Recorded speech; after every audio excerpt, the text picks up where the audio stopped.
happens each year at this time amid the lights and the glitter. The largest gathering of automotive equipment manufacturers in the world converge upon Las Vegas. If it's of the car world, it is here. From show to go and everything in between, this is the biggest specialty equipment show going. This is Sema. And this year, Honda is here in a big, big way to celebrate the 20th anniversary of the Civic Si.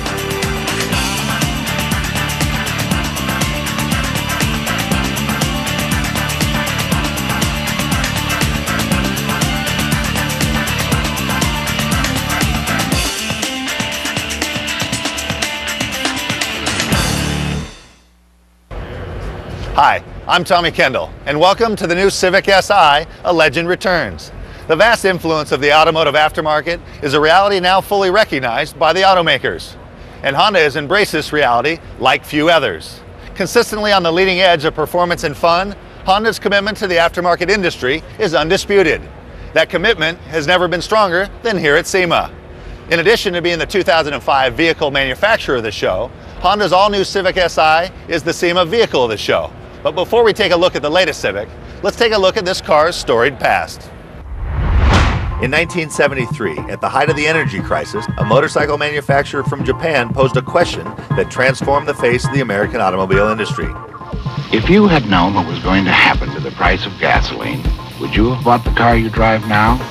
Hundreds of thousands of Americans emphatically answered no. And with that, a new market for low-cost, high-quality, fuel-efficient compact cars from Asia was born. Honda led the charge with the debut of a car that was the very antithesis of Detroit's by then antiquated ways.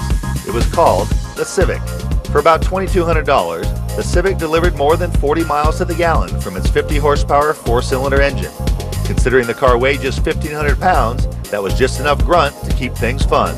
And all this in a package with room for four, albeit a bit tight. GM and Ford hastily responded with compact offerings such as the Vega and Pinto, but the Japanese had done their homework, and unlike the domestics, understood that quality was also important to Americans. As sales vigorously continued through the years, the Civic grew slightly and matured with body style changes in 1980 and again in 1984. The third generation of the Civic brought with it something exciting and completely new, the CRX. This sporty two-seat hatchback was an instant success, but the real fun had yet to come. Introducing the fuel-injected Honda Civic CRX Si. It's a rocket.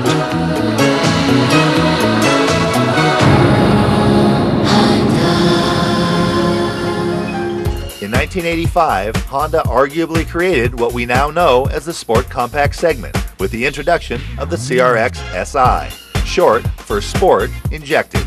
This car packed a 91 horsepower, fuel-injected 1.5-liter four-cylinder engine, sport seats, and go-kart-like handling. It was Honda's hottest offering to that point and sparked the genesis of the cult-like Si reverence shared by Honda enthusiasts worldwide. The letters Si found their way onto a variety of Civics throughout the years, each time representing the most Honda had to offer in Civic performance. On a hatchback through generations 3, 4, and 5, and on the Civic Del Sol, which replaced the CRX in 1993. The Del Sol was gone by the close of 1997, and sadly, so went the Si. But not for long. A year and a half later, an Si badged Civic was again on Honda showroom floors.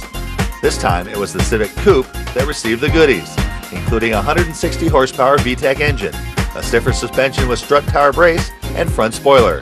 2001 marked the next body style change in the 7th generation Honda Civic. This time, the Si appeared in hatchback form only, still packing 160 horses. A new Civic for 2006 is here, and that includes a much anticipated Si version.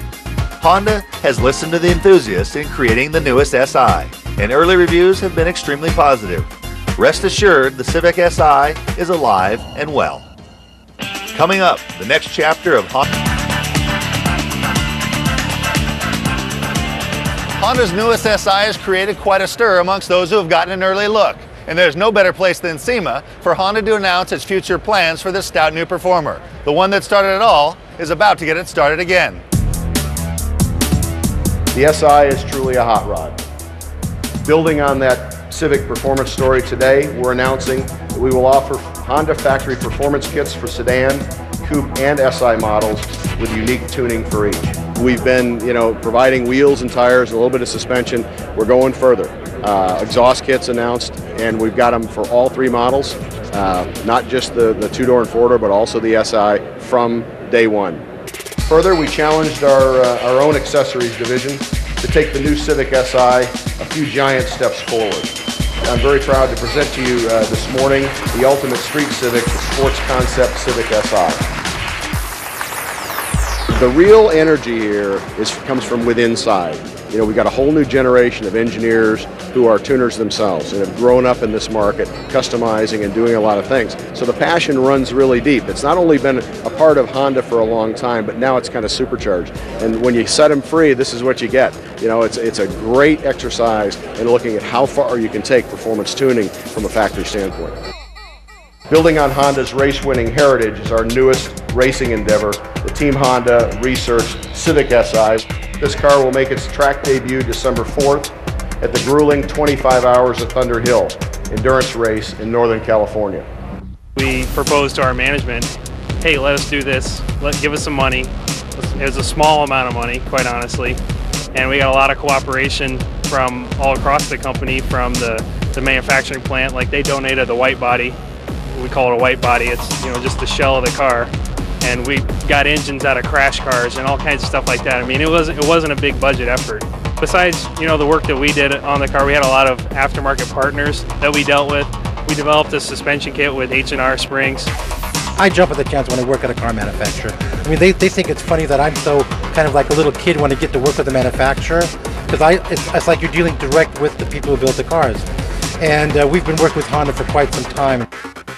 I spent the last 2 years of my life developing this great street car, but to me it looks like a race car. That's what I'm looking at. So I just want to race the car. Honda's heritage is racing, from the early bike days through Formula One to kart and IRL, and it's this constant need to do better, this drive for performance and drive for drive what we develop. And develop what we drive, and that's really the key that keeps us kind of turning over every day and going to work. So it looks great, but how does it feel? When we come, half of any car's appeal, let's face it, is how it looks standing still, accessorized and whatnot. But in the case of a performance icon, or one that wants to maintain the legacy of one like the Civic Si, it needs to drive well. So we were able to get our hands on one of these hot Civic Si's when nobody else has gotten one. We're going to go take it through the hills of Lake Las Vegas.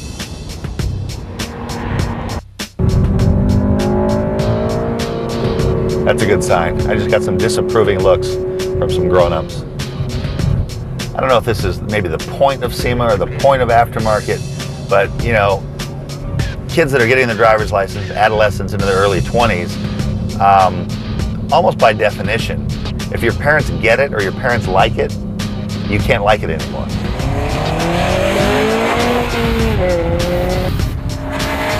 Engine-wise, power plant from the 05 to the 06, they're both 2-liter. They both have Honda's now famous and patented IV-Tech, which is their variable valve timing. It's the best SI we've ever made. 197 horsepower, 0 to 60 less than 7 seconds, limited slip differential, factory option summer tire, and those are pretty impressive specs for a Civic. And you're like, okay, what does all that mumbo jumbo mean for me? Well, when you mat it, like at 6,000, it's almost like a 2-stroke, where when those things, everything's adjusting, it gives you more torque than you would usually have from a small engine like a 2-liter down low, but then it still retains that really free breathing up top, higher in the rev range. Like right there at 6,000, the thing just pulls, 7,000, 7,500, 8,000, shift lights on, there's the rev limiter, grab 4th gear, 80 miles an hour.